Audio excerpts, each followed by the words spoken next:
I watched in horror as my mother-in-law, Diana Blackwood, dropped my son's carefully crafted birthday cake into the garbage bin. Around us, the other parents and children at Alex's 13th birthday party fell silent, watching the scene unfold in our kitchen. "Really, Sarah?" Diana's voice dripped with disdain. "Did you honestly expect me to let my grandson serve this amateur attempt at baking to his guests? What would people think?" Alex stood frozen by the kitchen island, still wearing the chef's apron his father had given him before passing away last year. He had spent hours perfecting that chocolate raspberry cake, using his dad's old recipe book as a guide. "I worked really hard on that, Grandma," he whispered, his voice trembling. "Dad taught me how." "Your father," Diana cut in sharply, "was a successful businessman who owned the most prestigious bakery empire in the country. He understood standards. This," she gestured at the trash cake, "would destroy our reputation." If only she knew just how well James had understood both business and baking. About the secret lessons he had given Alex in our kitchen, teaching him the family recipes that built their empire. About the papers sitting in my desk drawer, waiting for the perfect moment. "I've brought a proper cake from our main store," Diana announced, signaling her driver to bring in an elaborate tower of fondant and sugar flowers. "This is what a Blackwood birthday cake should look like." The other parents murmured appreciatively, recognizing the distinctive style of Diana's famous bakery. They didn't notice Alex's shoulders slump or the tears he quickly wiped away. "That's very generous," I managed, touching Alex's shoulder. "But Alex made his cake specially." "Oh, Sarah," Diana sighed dramatically, "you need to stop encouraging these little hobbies. Alex needs to focus on proper business studies if he wants any hope of maintaining his social position. Not everyone can succeed in the culinary world like his father." The irony of her words made my hand tighten on the kitchen counter. James had specifically chosen Alex as his successor because of his natural talent for baking, not despite it. "Now then," Diana continued, directing her staff to set up the replacement cake, "let's salvage what we can of this party." "Though really, Sarah, hosting in your modest kitchen rather than our main store's event space? Another unfortunate choice." Alex's friend Tommy spoke up unexpectedly. "But Mrs. Blackwood, Alex's cakes are always the best. He won the school baking competition last month." "Which I specifically asked not to be notified about," Diana snapped. "A Blackwood competing in a public school event? Absolutely mortifying." I watched my son's face crumple further. Diana hadn't just skipped the competition. She had actively tried to prevent him from entering, claiming it would cheapen the family brand. "The brand," I said quietly, finally reaching for my desk drawer, "that now belongs to Alex." Diana's perfectly manicured hand froze midway through adjusting the elaborate cake display. "I beg your pardon." "James's final business decision." I continued, pulling out the documents. "He left controlling interest in the entire company to Alex. Every store, every recipe, every property, including your precious flagship location." The silence in the kitchen grew thick enough to cut with one of Diana's overpriced cake knives. "Impossible," she whispered, her face pale beneath his perfect makeup. "James would never." "Would never what?" I asked, spreading the papers on the counter.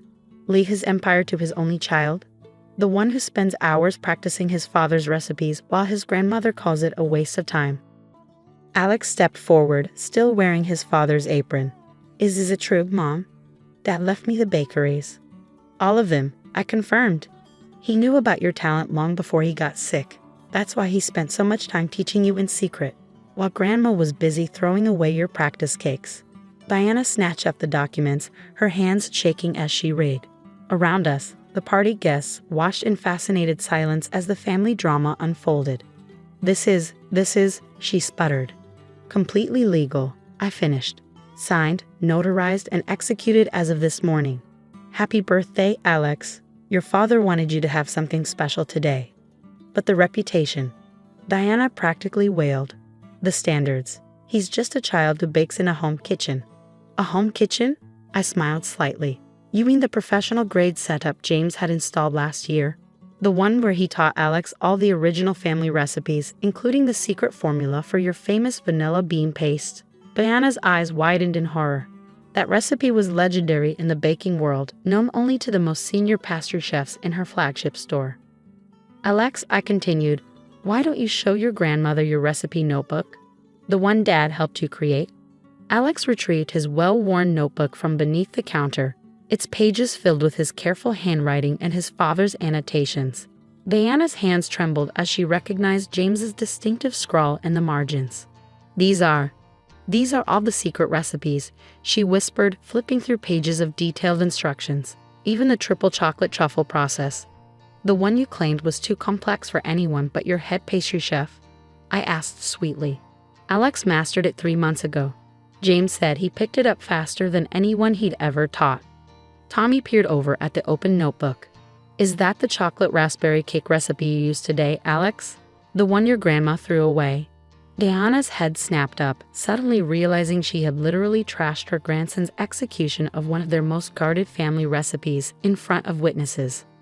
"I'm sure the replacement cake is lovely," one of the mothers offered awkwardly, "but my Sarah still talks about the birthday cake Alex made for her party last month."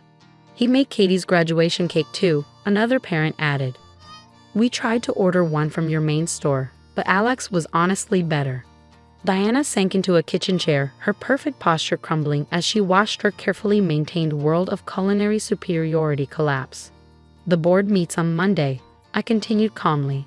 "I'm sure they'll be interested to hear how you've been treating the company's new owner, particularly your handling of today's quality control demonstration." "You wouldn't dare," she hissed. "Our reputation." "Your reputation." I picked up a piece of Alex's discarded cake from the trash. "You mean the one you built by throwing away your grandson's work?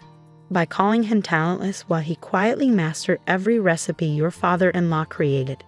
Alex stepped forward, still clutching his recipe book. "Dad said the original store started in a home kitchen too, Grandma. Great-grandpa practiced for years before opening the first shop. Your father filled your head with sentimental nonsense," Diana snapped, though her voice lacked its usual authority. "Business is about image, about standards. About family," I cut in.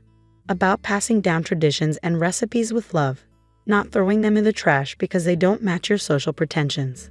The party guests watched in fascinated silence as Diana's carefully maintained facade continued to crack. "The annual Baker's Gala is next week," she said weakly. "All my friends, the food critics, will be very interested to meet the company's new owner," I finished, "and taste his interpretation of the classic recipes.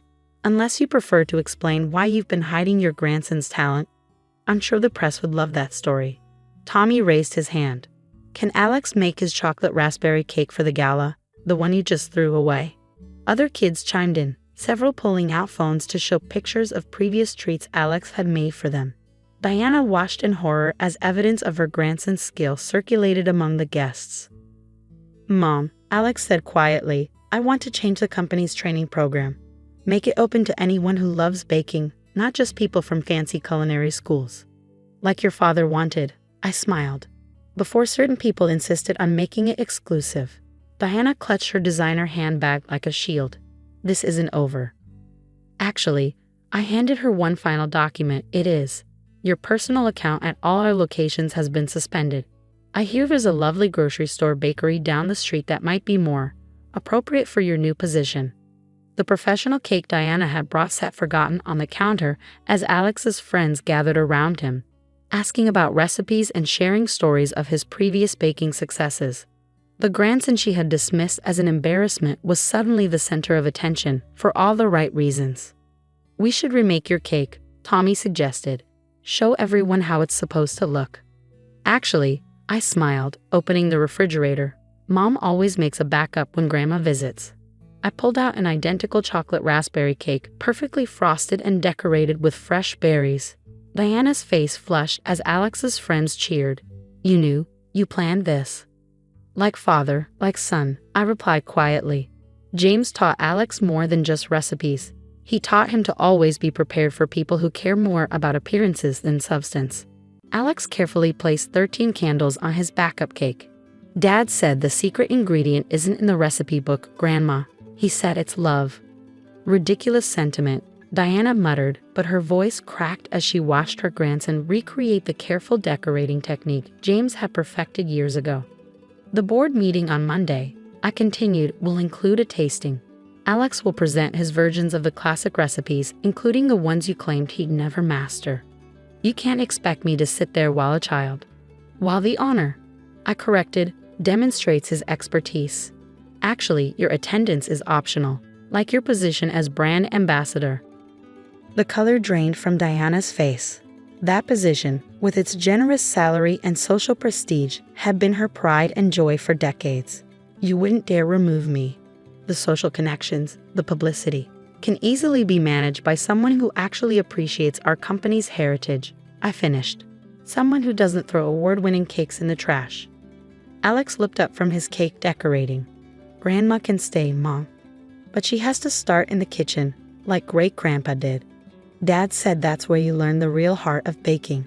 The simple dignity in my son's voice brought tears to my eyes.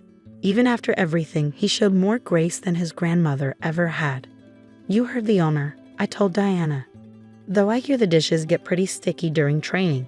Better protect that designer manicure. Diana gathered her things, her world of culinary superiority crumbling like overworked pastry. This isn't over. Actually it is, I said, handing her one final gift. Her father-in-law's original apron, worn and stained from years of loving use. Monday morning, 5 a.m. That's when kitchen training starts. Don't be late. As she walked out on shaking legs, Alex turned to his friends. Who wants to learn how to make Dad's special frosting? He said sharing recipes makes them taste better. The kitchen filled with excited children, all eager to learn from the boy Diana had dismissed as talentless. On a counter, her elaborate professional cake sat untouched while kids devoured slices of Alex's homemade creation. Hey Mom, Alex called, up to his elbows in buttercream, can we use the main store's kitchen for my next birthday? I want to teach my friends great-grandpa's original recipes. Of course, sweetheart, I smiled. After all, some lessons are best learned in the kitchen, especially the ones about humility. And on Monday, when Diana arrived for her first day of basic training, she found her grandson not at the service entrance she had always insisted he use, but in the master baker's office, surrounded by the recipes his father had taught him to treasure. After all, the sweetest revenge isn't served cold, it's served fresh from the oven, made with love and just a pinch of justice.